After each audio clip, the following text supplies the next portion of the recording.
2025년 7월 5일 부산 사직구장에서 벌어진 기아 타이거즈와의 경기에서 롯데 자이언츠는 0대13이라는 참담한 스코어로 무릎을 꿇었다.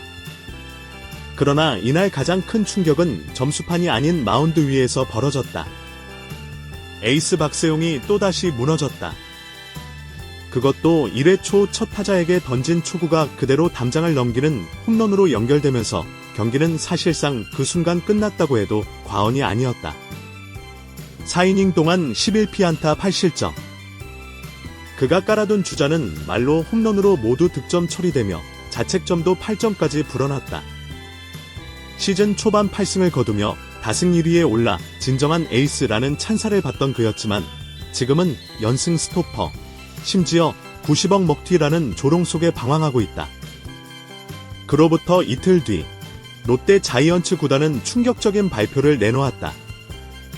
박세용을 1군 엔트리에서 말소하고 추가 등록 없이 무기한 이탈 조치한다는 내용이었다. 사실상의 전력 통보. 이른바 추방이라는 표현이 팬들 사이에서 돌고 있다. 도대체 무슨 일이 있었던 것일까? 박세용의 2025 시즌은 눈부신 출발로 시작됐다. 4월 한 달 동안 8승 무패라는 믿기 힘든 성적, 호심과 슬라이더의 각이 날카로웠고 포크볼도 안정적으로 제구됐다. 경기당 평균 6.2이닝, 평균 자책점 1점대. 상대팀은 고개를 절레절레 흔들었고 롯데 팬들은 10승은 물론 15승도 가능하다는 꿈에 부풀었다. 그러나 5월이 시작되자 갑자기 균열이 생기기 시작했다. 경기마다 실점이 늘어나더니 더 이상 퀄리티 스타트조차 기대할 수 없는 상태가 되었다. 키움전 5이닝 5실점, KT전 5이닝 8실점, 삼성전 3이닝 6실점. 모든 기록은 박세용이 더 이상 선발 에이스로서의 역할을 하지 못하고 있음을 방증하고 있었다. 불안정한 제구, 늘어난 피장 타율, 흔들리는 멘탈.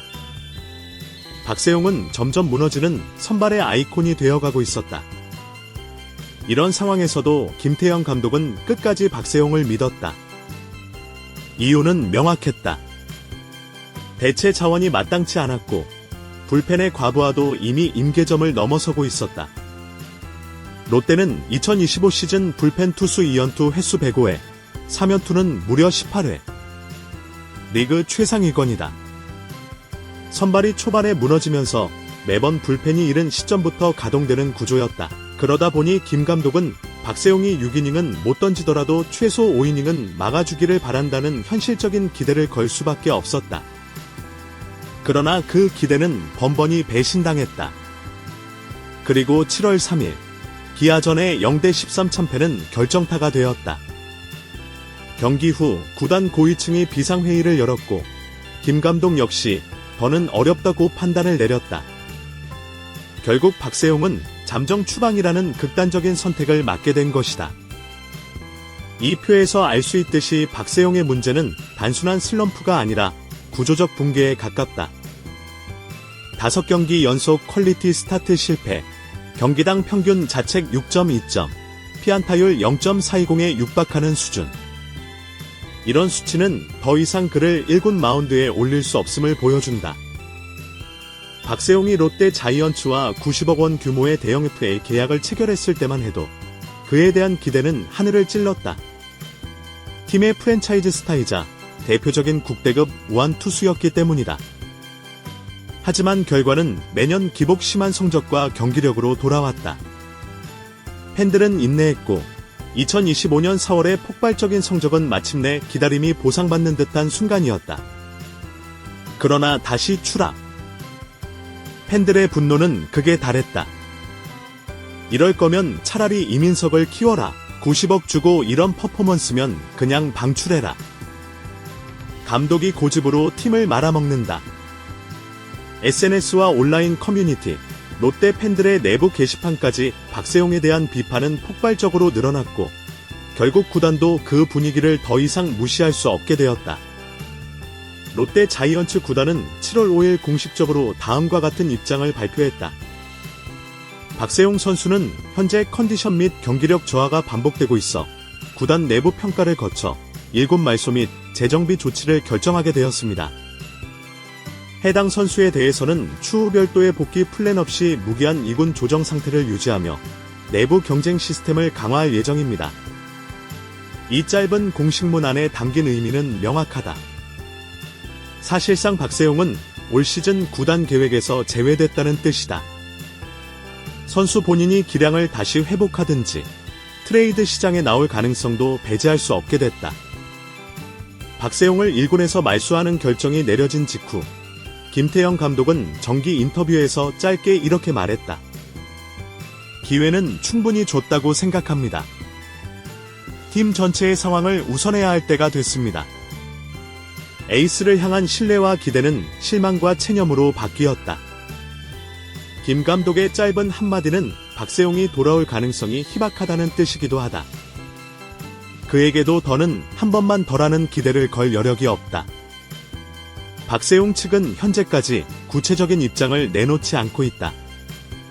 일부 보도에 따르면 박세용은 구단의 결정에 담담히 받아들인다고 했으며 스스로를 돌아볼 시간으로 삼겠다는 취지의 내부 메시지를 전한 것으로 알려졌다. 하지만 문제는 회복이 불가능할 수도 있다는 점이다.